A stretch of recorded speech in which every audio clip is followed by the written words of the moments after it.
Code was provided by Greenman Gaming. So I just beat Resident Evil Requiem in one sitting. I actually don't remember the point I started, but by the time I finished, it was 7 AM the next day, and it was so worth it. It was so worth it. This game is great, fellas. Capcom are just on a winning streak if you ignore Exoprimal. Just pretend Exoprimal doesn't exist. But yeah, Resident Evil Requiem.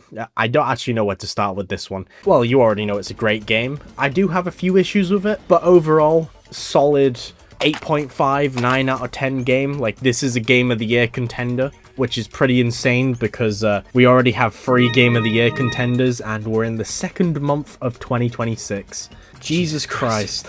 So if you've been keeping up with the series, you already know that Resident Evil has kind of gone down 2 paths. One focusing on slow-paced survival horror, and the other focusing on balls-to-the-wall, just pure action with horror elements. And it's kind of split the fanbase in 2, with more people preferring the slow-paced horror, saying that's the real Resident Evil, while some people prefer the action-focused Resident Evil. It split the fanbase, and Capcom knew this. So they made Resident Evil Requiem a best of both world type of game, having 2 playable characters with 2 different play styles. For starters, we got Grace here. Grace is a newcomer. She is a great character. I really like her already. The person who voice acts her does an incredible job. Like, the way she, like, stutters and stammers when she's scared, and just the fear in her voice with the shit she sees, it just incredible work. And it enhances the gameplay because her sections are the slow-paced, methodical, backtracking horror moments. And when you hear her breathing heavily in fear as you're running around the halls of some fucked up pharmacy or underground in some weird prison mine place, you feel that, you know, you relate to her. It makes you scared. You don't have the comfort of Leon Kennedy or Chris Redfield, who can punch an enemy or kick an enemy with no sweat whatsoever. All Grace can do is push an enemy, and that just knocks them to the floor or pushes them into other enemies. It doesn't help as well that she only really has a pistol at her disposal. She doesn't get a shotgun or anything like that. So you don't get many rounds for the pistol either. So you need to plan your routes, choose who you're gonna kill, and just... there's a lot of thinking and fear behind Grace's sections, and I love them. Very akin to like Resident Evil 7 and Resident Evil 2 remake, and Capcom recommends that you play her sections in first person, and I highly agree with this, except for the fact there's no FOV slider, so if you get motion sickness, then just play third person. I played first person as her sections, and that shit was terrifying. It was absolutely horrific. But something I just want to point out here is a lot of her sections are very similar to a certain horror game that I talk about a lot on this channel. And this isn't me just coping here. This isn't me just like grasping at straws.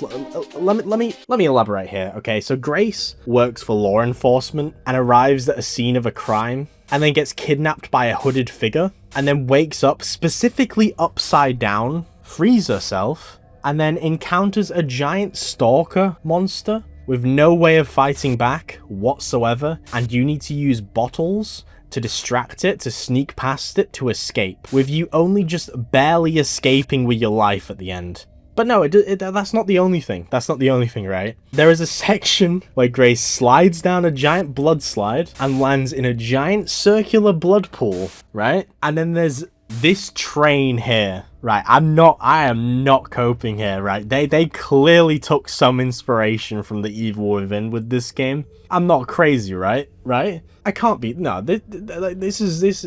I'm not crazy. I'm not crazy. They took inspiration from it because it is the best horror game ever made, and I'm glad that more companies are beginning to realize that. But yeah, that aside, Grace's section is incredible because of the enemies. So the zombies in Requiem are not just like your normal zombies. They don't just like shamble towards you like in 2 Remake, where, well, that's all they can really do. They can just walk towards you. The zombies in Requiem reenact things they were doing just before they were infected. For example, a butcher zombie. He will spend his time in the kitchen cutting meat, and obviously he's holding a giant machete. There's cleaner zombies who are just wiping their hand against shit to try and make it clean, but they're just spreading blood everywhere, so it's just a never-ending cycle. There's a lot of strategy behind how these zombies act, especially in the starting area, and it's just incredible stuff. It really enhances the stealth gameplay, like planning your routes, trying to get to a puzzle item and then backtracking through an area, And what's also great is the fact that zombies aren't restricted to one room anymore. I don't know if you remember in Resident Evil 7 where molded enemies would just vanish when you like walked out of a room. Yeah, these guys can walk around anywhere. They can go through doors that you leave open, and some of them are stalker enemies like the Big Butcher. Yeah, you can kill him, but it's pretty tough. But that's where Leon Kennedy comes in, who goes down the action route.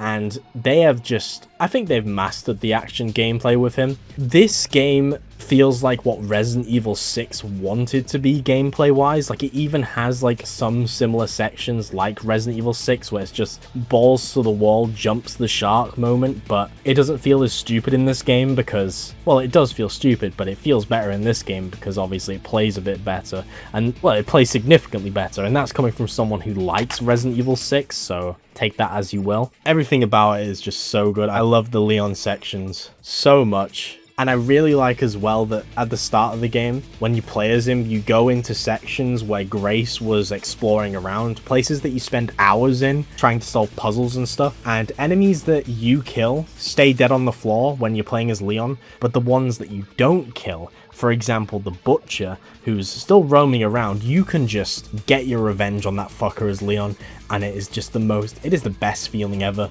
Going back in, getting revenge on all the enemies that were fucking you up when you're playing as Grace. Absolutely love that shit. Now, before I go on any further, I just want to thank Green Man Gaming for providing me a review copy of this game. I also want to say that they're doing a discount on Resident Evil Requiem, so if what you've heard right now, you know, appeals to you, you can get it for 18% off at Green Man Gaming. And honestly, Green Man Gaming is a great place to get games in general. They do a lot of heavy discounts that are incredibly generous, and they're usually better than Steam discounts. They take a few extra percentage off the price. You know, they're a bit cheeky like that, but yeah, use my link below if you want to check out Resident Evil Requiem for yourself. One of the biggest flaws I have with Requiem is I think it's the least replayable.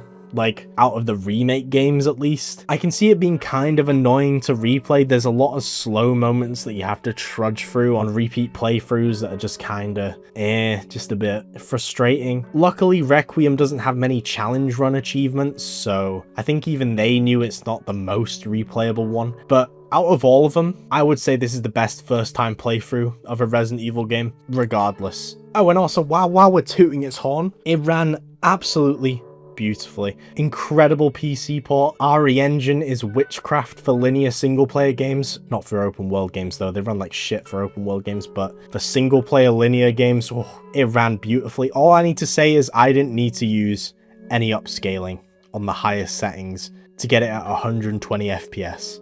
That is literally all I need to say. That is how good it runs. Fucking incredible stuff. Not the most replayable, you know, but it's still good shit, man. This is, I love Resident Evil games. They're like an event for me. And this is a good one. This is a great one. But yeah, thank you guys so much for watching my review on Resident Evil Requiem. None of this would have been possible without my Patreon supporters. So I want to give a huge thank you to Nintendo Pro, Prophet, Ryan IDC, Pitstab, Bowser Storm Productions, and Daniel Levchenko. And a huge thank you to my channel members, who have also made this possible. That being Platesfly8362, Liam Talks About, Chowder1326, OllieCuz1, Mashallah4566, Marcus Platts, Joshua Whitford 5509, Evan Underhill 2342, Bidu for Doom, Gabriel Padro 5589, Scary1407, Eteria Sigma, Eggy613, Wentel, RiffKing66, Dizrays3250, Sobitax, Andreas Stewart 8871, Galaxy11243, Glusky36, Floaty38, Wolfborn TV, Rust on Wood, Lhaze117, also known as some bowling guy rambling into the void, Griefgar, and Resistance Lion. Thank you guys so much for watching, and I will see you all in the next video. Again, thank you all so much for supporting me. It is still absolutely insane that some of you are willing to pay actual money to get early access to this content. But yeah, I'll see you all in the next one.